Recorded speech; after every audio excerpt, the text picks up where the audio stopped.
تو پھر جب بھی اس کو علم ہوا یا جب بھی اس کے پاس توفیق ہو وہ عقیقہ کر لے، وہ عقیقہ ہی شمار ہوگا، کیونکہ اس حدیث کو مد نظر رکھیں جو سنن ابن ماجہ کے اندر ہے صحیح سند کے ساتھ، کہ آپ نے فرمایا کہ ہر پیدا ہونے والا بچہ اپنے عقیقہ کے بدلے میں گروی ہوتا ہے، اس کی طرف سے عقیقہ کرو، یعنی اس کا گروی پن ختم کرو۔ جس طرح ہم کوئی چیز کسی کے پاس گروی رکھواتے ہیں اور تب تک وہ اس کے پاس رہتی ہے جب تک ہم اس سے لی ہوئی کوئی چیز اس کو واپس نہ کر دیں، تب تک ہماری چیز ہمیں نہیں ملتی، اسی طرح پیدا ہونے والا بچہ یا بچی عقیقہ کے بدلے میں گروی رکھے ہوئے ہوتے ہیں، اور وہ تب تک آزاد نہیں ہوتے جب تک ان کی طرف سے عقیقہ نہ کر دیا جائے۔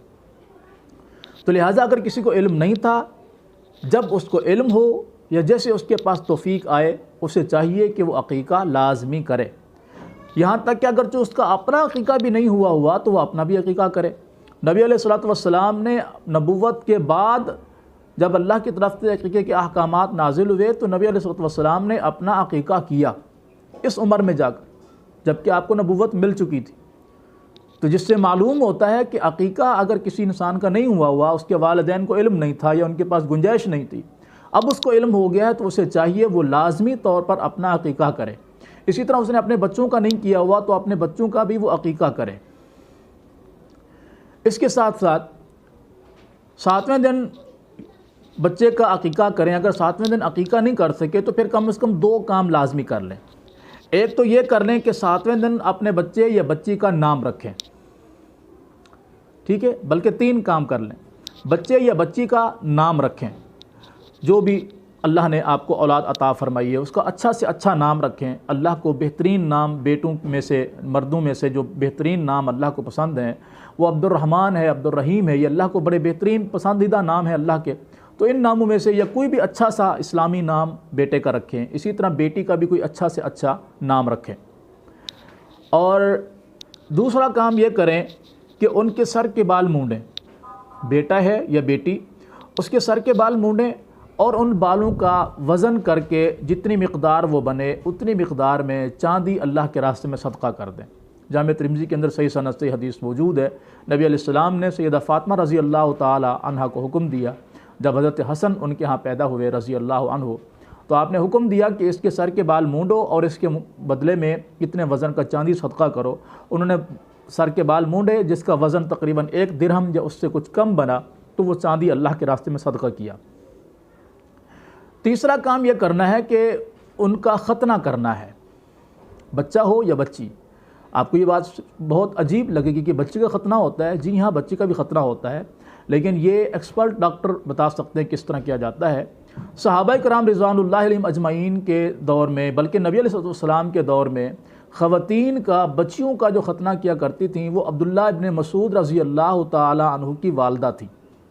عبداللہ ابن مسعود رضی اللہ تعالی عنہ کی والدہ بچیوں کا ختنہ کیا کرتی تھیں، اور آج بھی عربی لوگ جن کو اس اہمیت کا علم ہے وہ ختنہ کرتے ہیں۔ وہ کس طرح ختنہ کیا جاتا ہے یہ ایکسپرٹ ڈاکٹر ہی اس بارے میں اچھی طریقے سے آپ کو گائیڈ کر سکتے ہیں۔ تو ان کا ختنہ کیا جائے، اور عقیقہ اگر اس وقت توفیق ہے تو لازمی کر لیں، نہیں ہے توفیق تو پھر جب بھی توفیق ہو عقیقہ کریں۔ اس طرح عقیقہ کرنے کے بعد اس جانور کے گوشت کو کیا کیا جائے؟ یاد رکھیں کہ اس گوشت کو آپ لوگ خود بھی کھا سکتے ہیں، غریب غربا میں بھی تقسیم کر سکتے ہیں، دوست احباب کے اندر بھی اس کو تقسیم کیا جا سکتا ہے، ہر طرح سے صحیح ہے۔ چاہے تو کچا گوشت سارا تقسیم کر دیں، خود بھی اپنے پاس رکھیں، غریب غربا میں بھی دوست احباب میں بھی، چاہیں تو اس کو پکا کر لوگوں کی دعوت کر لیں، غریب غربا کی بھی، آپ خود بھی اس میں شریک ہوں، اپنے دوست احباب کو بھی اس میں شریک کر دیں۔ پکا عقیقہ بھی تقسیم کیا جا سکتا ہے، کچا بھی تقسیم کیا جا سکتا ہے، دونوں طرح ٹھیک ہے۔ اور عقیقے کے جانور کے اندر قربانی کے جانور کی شرائط نہیں ہے۔ بہت سارے لوگ، جس طرح میں شروع میں عرض کر چکا ہوں کہ بڑا جانور خرید لیتے ہیں کہ جی قربانی میں جس طرح لوگ شریک ہو سکتے ہیں اسی طرح عقیقے کے اندر بھی شریک ہو سکتے ہیں، تو بڑا جانور عقیقے کے اندر ذبح نہیں کیا جائے گا۔ ایک تو یہ بات ذہن میں رکھیں۔ دوسرا، قربانی کی مثال دیتے ہوئے جو عقیقے کو قربانی کی طرح شمار کرتے ہیں، تو یاد رکھیں قربانی کے جانور کے اندر بہت ساری شرائط ہیں، اس کی عمر کا اعتبار، اس کے جو عیوب ہیں، عیب ہیں کہ یہ عیب فلاں عیب جو ہے وہ جانور کے اندر نہ ہو، اس طرح کا کوئی عیب یا عمر کی کوئی قید عقیقے کے جانوروں میں نہیں ہے۔ عقیقے کے جانور کے اندر وہ چھوٹا بچہ ہے، دودھ پیتا ہے، یعنی کھیرا جانور جسے ہم کہتے ہیں وہ ہے، یا دھندہ ہے، یا کان کٹا ہے، سینگ ٹوٹا ہوا ہے، یا جس طرح کا بھی جانور ہے وہ عقیقے کے اندر چل جائے گا۔ قربانی کی طرح عقیقے کے جانور میں شرائط نہیں ہے، بس ایک شرط ہے کہ عقیقے کا جانور چھوٹے جانوروں میں سے ہو۔ چھوٹے جانور دو قسم کے ہیں، بکری اور اس کی جتنی نسلیں ہیں، اور بھیڑ اور اس کی جتنی نسلیں ہیں۔ اور یہ بھی شرط نہیں ہے کہ جی دو بکریاں ہوں، لازمی نہیں ہے، دونوں بکریاں بھی ذبح کر سکتے ہیں، دو بکرے بھی ذبح کر سکتے ہیں بیٹے کی طرف سے، اسی طرح دو دمبے بھی ذبح کر سکتے ہیں، دو چھترے بھی ذبح کر سکتے ہیں بیٹے کی طرف سے، بھیڑ کی نسل میں سے بھی، اور بیٹی کی طرف سے ایک بکری یا ایک دمبی یا ایک بھیڑ کی نسل میں سے بھی ذبح کر سکتے ہیں۔ تو چھوٹے جانوروں میں سے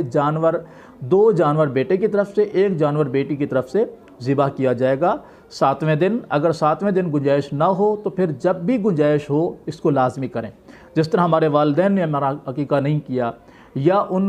اب تک ہم لوگوں نے اپنے بچوں کا عقیقہ نہیں کیا، تو اللہ اور اس کے رسول صلی اللہ علیہ وسلم کا حکم سننے کے بعد ہم پر ضروری ہے کہ ہم یہ عقیقہ کریں۔ جس طرح کسی کے اوپر قرض ہو اور جب تک وہ قرض نہیں اتار دیا جاتا تو اس کا حساب و کتاب معلق رہتا ہے اللہ کے ہاں، تو اسی طرح عقیقے کا معاملہ بھی ضروری ہے، انتہائی ضروری ہے۔ اگر کسی کا عقیقہ نہیں ہوا تو جب تک اس کا عقیقہ نہیں کر دیا جائے گا وہ اللہ کے ہاں جو ہے وہ گروی رہے گا، اس وقت تک عقیقہ اس کا جو معاملہ ہے وہ حل نہیں ہوگا جب تک کہ اس کا عقیقہ نہ کر دیا جائے۔ تو اسے اہمیت دیں، اس کو سمجھیں، اللہ اور اس کے رسول صلی اللہ علیہ وسلم کے احکامات کے مطابق زندگی گزارنے کی اللہ ہمیں توفیق دے، اور ان احکامات کو سمجھنے کی اللہ ہمیں توفیق دے۔ السلام علیکم ورحمۃ اللہ وبرکاتہ۔